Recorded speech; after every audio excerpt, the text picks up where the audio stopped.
Welcome to the Long Island International Film Expo. I'm Tanya Rubis, and tonight we are bringing you the exclusive interviews with the industry's finest actors and directors. We are at the closing night awards ceremony. Stay tuned for an unforgettable evening filled with captivating stories and behind-the-scenes insight. This is the Rubis Show. Join me.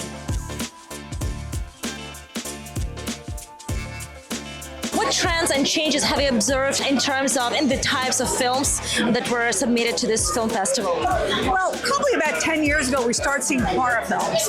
And every year there'll become more and more of them. So now we actually have 1 or 2 horror blocks. So we know that there's definitely an audience for that. And then we contingency that really loves documentaries. So we'll screen those like during the day when, seniors and whatnot, people can come and see those. We see a lot of LGBTQ films now. So many different types of films. Personally, I'm so proud to see the increasing number of female directors year after year. I'm so happy about it. How do you think a woman is starting outshining men in creativity in film or not? Are they outshining men? Or you say, well, I don't know that I can say outshining. I'm a director. I've been making films now for about 14 years.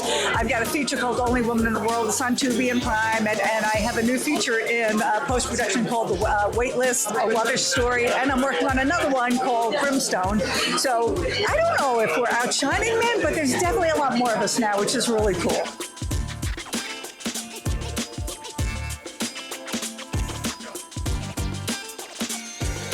Tell me about the most difficult challenges in your life, in your career. I just finished a short film called Creaster, where it's a futuristic kind of sci-fi film where my son gets taken over by an alien spirit and I have to kill him. And it's like heart-wrenching and like gut-killing. And it was really one of the most challenging jobs and experiences I've ever had. Sci-fi or comedy? Comedy, definitely.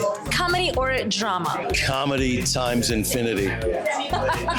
Do you think AI can substitute an actor in future? Not even close. No, there's a heartbeat that you recognize in a human, right? And I know right now they seem to be almost indistinguishable, but I think our spirits are a little more powerful than you can estimate with AI. I'm hoping. Tell me about your secret about your today's outfit. Is it blue eyes to blue suit or blue suit to your blue eyes? Yeah, the blue eyes always came first from my mom, so I'm honoring her a little bit. And I figured I'd have to try my old high school prom suit out again to make sure it fit. You're in a good fit. Yeah, thank you very much.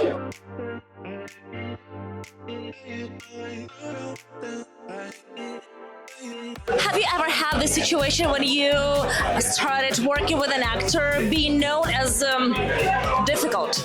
How did you approach it? Well, working with actors, it's a pleasure, but sometimes it gets difficult and depends because, they're human beings. They have other problems going behind their careers. Some of them struggle to make it, so they work jobs. So I'm trying to collaborate more to understand them more than judge them. So I'm trying to make it more easy with them. Maybe I try to do multiple shots. Sometimes I have to pause it to make sure it's right. So you got to work with them. It's kind of hard, but it's a pleasure at the same time. Our film's about a mother getting services for her son who has dyslexia. So it's a very important film for us and based on his life. It's based on a true story on your life? It's based a lot on my mom's experience trying to get services for my dyslexia. How was it to be behind the scene, behind the camera, watching some other guy playing you? It was weird. We also shot in my house, so it was a lot like watching my childhood over again. That's a lot, guys. Do you like the result that you see right now? Yeah, 100%. We're very happy with it.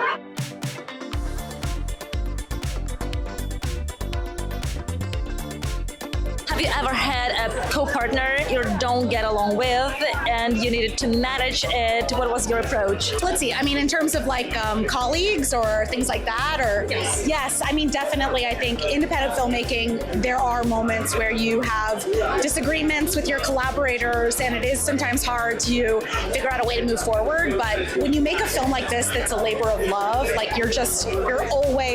You're all in on it. So even if there are disagreements along the way, you quickly resolve it because you always want to put the film first. If you would love to remake some movie from the past, what it would be? It's got to be something sad because that's my wheelhouse. So I love sad movies. I'm going to say love story. Sad hard love story? I've got to say, The Prince of Tides, that's my all-time favorite movie. I would love to redo that. There's an older movie from the 70s called The Way We Were. I would love to remake that. Anything sad. If you have a date night, what kind of movie would you suggest to your partner? It's going to be something sad.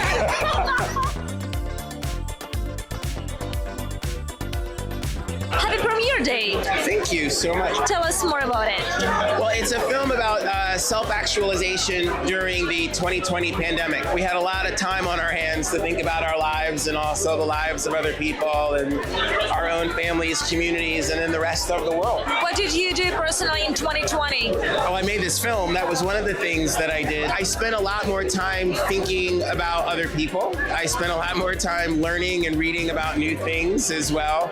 And I sort of focused on what the future may hold rather than being so caught up in the past. How did you handle harsh criticism, if you have ever had it in your life? I haven't had much criticism, I guess. I mean, it's usually with writing, but I'm pretty new to directing, but I'm always open to criticism. As a new person in directing, pretty new, are you satisfied with the result of the film? Oh, yes, totally. I was happy to actually be a part of it because I didn't even make the film to submit it to festivals. I just wanted to make it with some friends. I told myself that if it came out well, I would submit it. And Long Island Film International Expo is like my first festival so far. It's a very new concept, so it's like a dramedy with I don't want to give it away, but like a sci-fi twist. Was it based on a true story? It comes from life experience, just having trouble in the dating world, so that's where it comes from. Tell us about your film you're working on. Yeah, so my film is called 3 Easy Steps. It's a personal, raw look at my own struggle with ADHD. So it's kind of the genre-bending dramedy turns horror about a woman with debilitating ADHD who goes to the woods to take a self-help trip, kind of clear her mind, and then things take a dark turn when she manifests another version of herself. As we were writing, I was struggling with accepting my ADHD and, you know, going to therapy for it and everything. How did you test it? Did you go through the Google test for the first time? I did it the first time I did the Google. You know, at first it was a bunch of TikToks being like, that sounds like me. I love that we started talking about it, about ADHD. This is your actor of this film. Yes. Hi, actor. Hi. Did you have a challenging scene in this movie for you? The most challenging scene is probably, it was definitely very much romantic comedy. There were some kind of very occasional heavy scenes talking about like the potential of the end of, of a relationship is something that we've all kind of gone through before. So for me personally, having to like kind of tap into that, I think was definitely a challenge. And to do it without, making it melodramatic, I think was probably the biggest challenge. How do you like the result? What you got? We were so happy with how it turned out. We loved making it. David, who really wanted to be here, couldn't be here, but he directed it, and it's a proof of concept for a feature film that David wrote. We couldn't have been happier with it, and Patrick is just super amazing in the film. So congratulations on your nominees tonight. You're doing great. Just tell me about this excellent job that you did. Ivy's Dream is the film that Maggie co-produced, but mostly produced, and also stars in. And she had cast me after it was developed for her.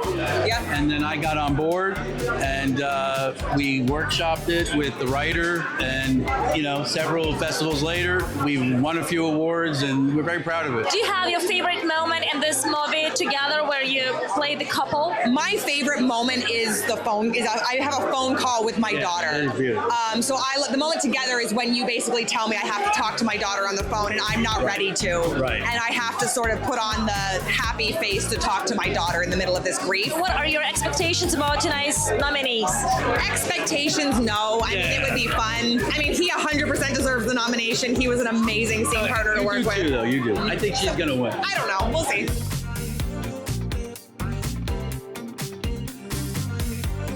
Thank you for joining us at the Long Island International Film Expo. It was an incredible night celebrating the best in filmmaking. I hope you enjoyed the exclusive interviews and the behind-the-scenes stories. I'm Tanya Rubis, and see you next time.